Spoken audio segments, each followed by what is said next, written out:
Hello everybody, Game Boy here, and today I decided to make a new video sort of talking about whatever mostly, but the main topic is going to be She-Hulk, because if you didn't notice, I haven't made a new She-Hulk review video in quite a while, and I guess some of you might not find that surprising, but I did start watching the other episodes after a break, and now I'm just gonna give my thoughts. I did delete the background for those videos from my main iPad, which is where I do most of my videos. So I guess I'll just do the She-Hulk review here. But first, I kind of want to talk about the channel a bit. I'm probably going to move more to just review content and reaction content, as the Let's Plays videos are not only getting harder to make on my iPad, at least, because for some reason it is becoming more hungry for storage. Storage I cannot give without, paying a little extra money to Apple.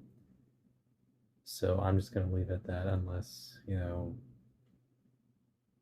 it works out on my phone, like if I can make Let's Play videos on my phone correctly. So for now, I'm just gonna do reviews and reaction videos for the most part. I might do the occasional odd video or odd one out type of video where it's just something random, I guess.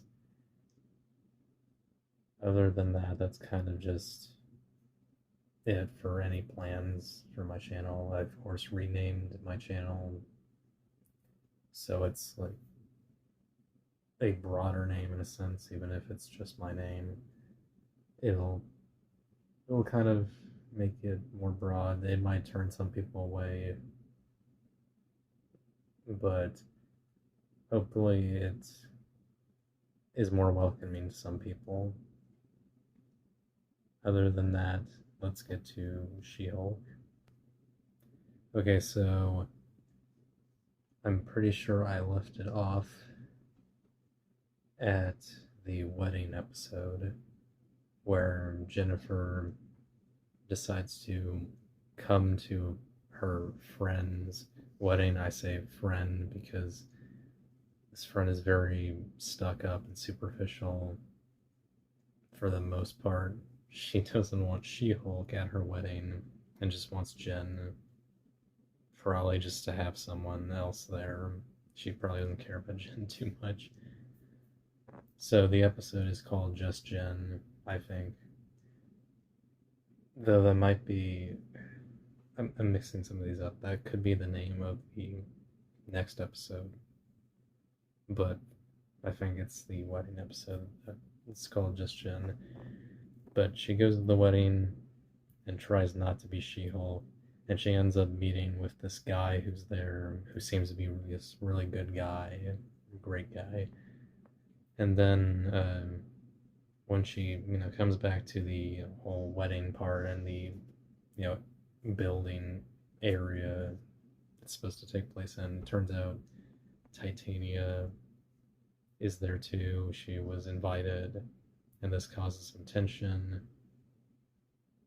And eventually it gets to a point where Titania goads her into transforming into She-Hulk and beating her up, which she does.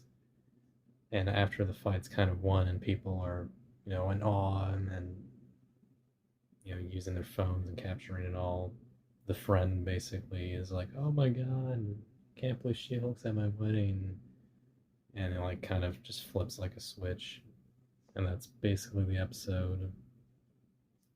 And then we go to episode 7, which is, I think, called Just Jen. I really mixed these up, so either of those two could be the Just Jen episode.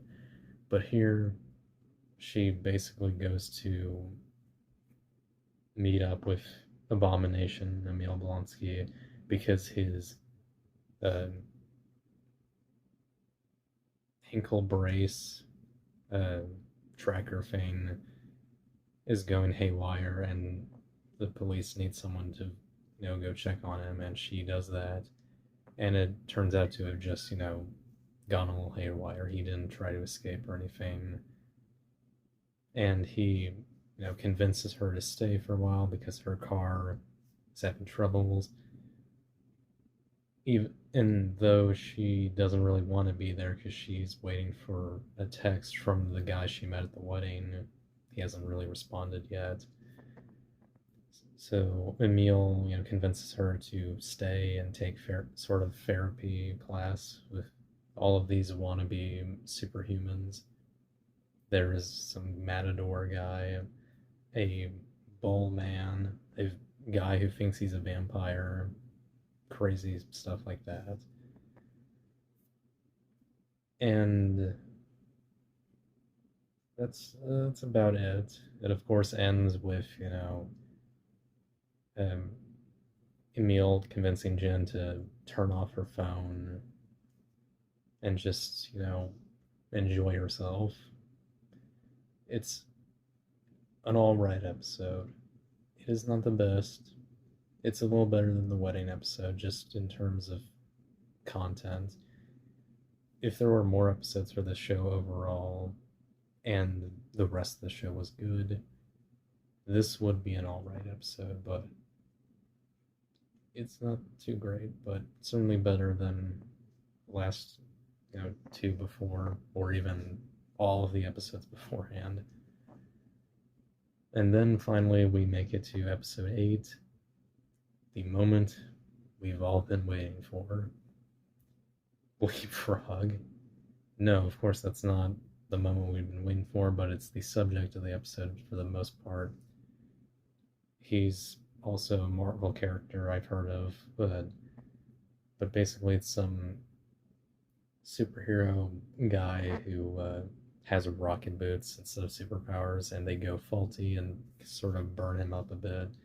And he is suing the guy who makes special superhero suits, not only for Jen, but Matt Murdock himself, Daredevil, which is really great. And what do you know?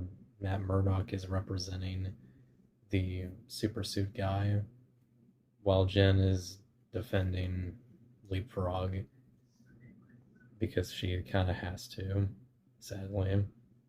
But there's like a cool scene with Matt, protecting his client, and he's, just giving all these points, and it's really cool, and it kind of brings me back a bit to the Netflix series a bit, or even some of the comic stuff where Matt would be in the middle of a case.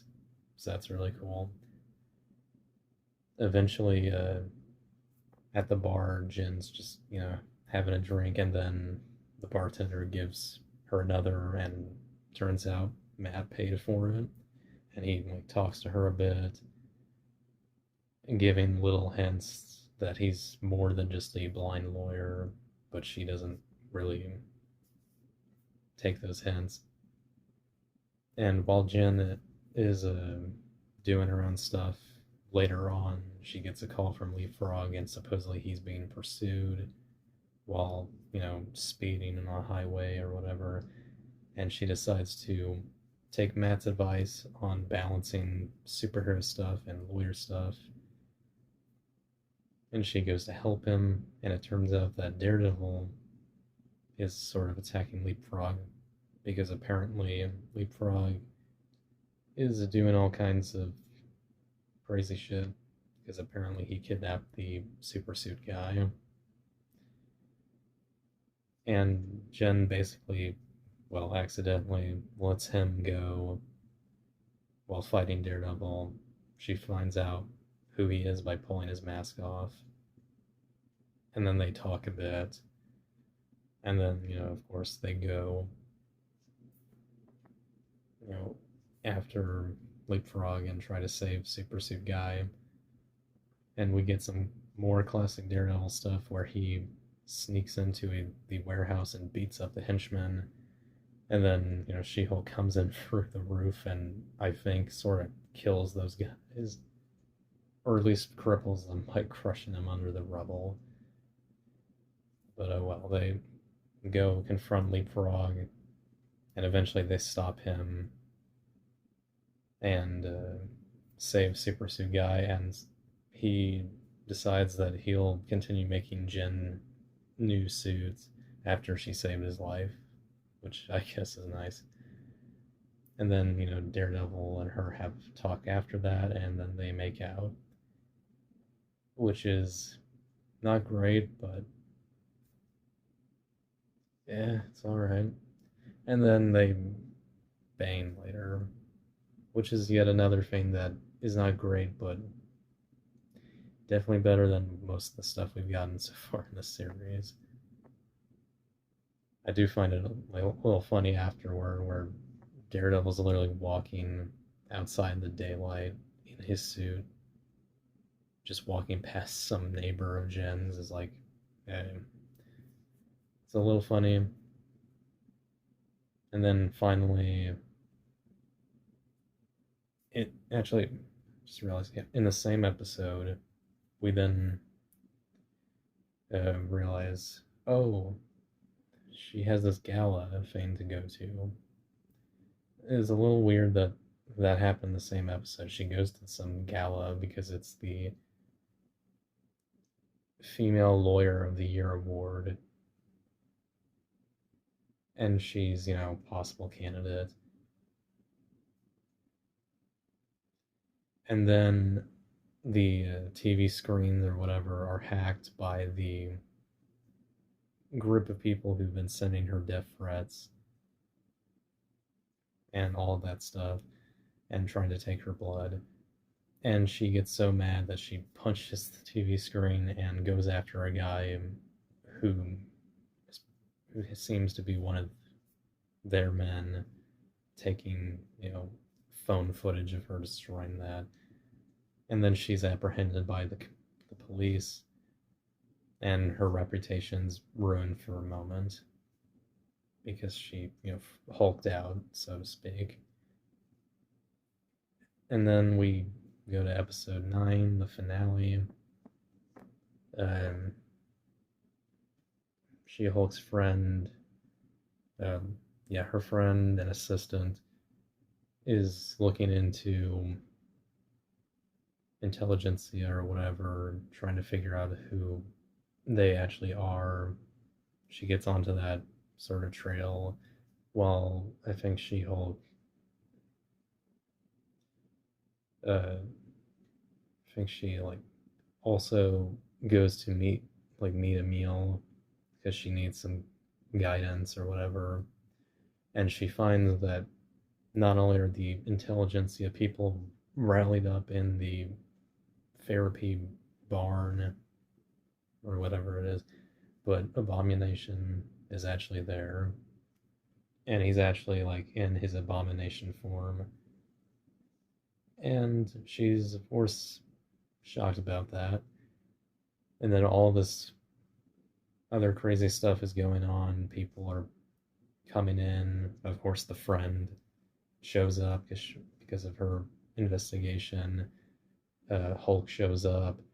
Titania shows up, and then this curly-haired rich incel guy who's leading the group, who they showed a couple times in previous episodes, who was like a joke character, takes She-Hulk's blood and injects himself with it and becomes sort of a Hulk himself. And then out of nowhere, it sort of stops, and She-Hulk herself is breaking the fourth wall yet again, but this time she not only goes into the Disney Plus hub, breaks through that, but also ends up in Marvel Studios and like meets the writers and says that she does not like what's happening. And then they say that if she doesn't like it, she should talk to Kevin. And then she goes to talk to Kevin, and Kevin turns out to be a AI that makes all the Marvel stuff. And she talks with the robot AI. It's a lot. of weirdness, I will say that. And a lot of people are pissed about this finale. I can understand why. Most of it is not great, or at least just too weird. And I've heard that the creators, and I guess specifically the writers, are patting themselves on the back because they're like, oh yeah, this show's bad on purpose, which is bullshit. But while watching that whole scene, there's like little parts throughout it that made me feel like somewhere, deep down, there's like a couple writers or some creatives at Marvel who were using this scene as an opportunity to plead for help for Disney to stop releasing so much Marvel stuff, like tossing it out so frequently within a whole year, and not giving FX people time to get the CGI right and all that, or even the writers. Like sometimes the writers don't have enough time, so that's where I played devil's advocate a little bit with this finale. But trust me when I say this, the finale's still bad. Don't get me wrong. It's still bad, it's still weird. It got a little worse when, after everything's resolved, um, She Hulk's. And then, Jesus. Hulk shows up for real this time, and he brings someone special, his son, and he's like fully grown, I guess, and he's even worse CGI than She Hulk or Hulk. So yeah, it got pretty bad quickly. That then they continue the Daredevil romance because in the very last part, he Matt Murdock specifically is at like a picnic with Jen and her family, which I don't mind. Again, they didn't really make Daredevil an idiot like I was worried he was going to be. They didn't overdo the comedy. Sure, he cracks more jokes than he usually would in the Netflix series, but it didn't feel stupid. It's not like For Love and Thunder or some of the other recent Marvel stuff where everyone cracks a joke that's just really cringy. I didn't mind this. Though, that said, I would prefer that they go a bit more serious with the upcoming Daredevil series in 2024. I would very much hope for that. So, yeah, that's my sort of quick review and assessment of the last few episodes of She-Hulk, the last four or so She-Hulk episodes. And I guess it's time to sort of give my thoughts on the whole series. I really don't like the show overall, but for the few episodes that did actually work for me, I was fine with them. I'm a sucker for Daredevil, so I'm mostly happy that they treated him with some respect. But yeah, it's still bad overall. It sucks that, the people who made it are, saying this stuff like, oh, we made it bad on purpose. What are you talking about? It's like, God. So yeah, I don't think I mentioned this in any of the full reviews that I've done, but I recently read some She-Hulk comics, specifically Sensational She-Hulk, which is kind of where they started doing the fourth wall breaking and just sort of the style of the character that we would get over time. That was actually good. I actually had fun with that. but this is just not the right thing. And I think another problem is that it goes back to what I said about comedy in Marvel so far. Because they've injected so much comedy and so much cringy comedy in the latest Marvel projects, it makes She-Hulk not as standoutish as a courtroom comedy. I mean, we do have enough, courtroom stuff, but it'd be nice to have more of it along with more episodes and better writing and execution.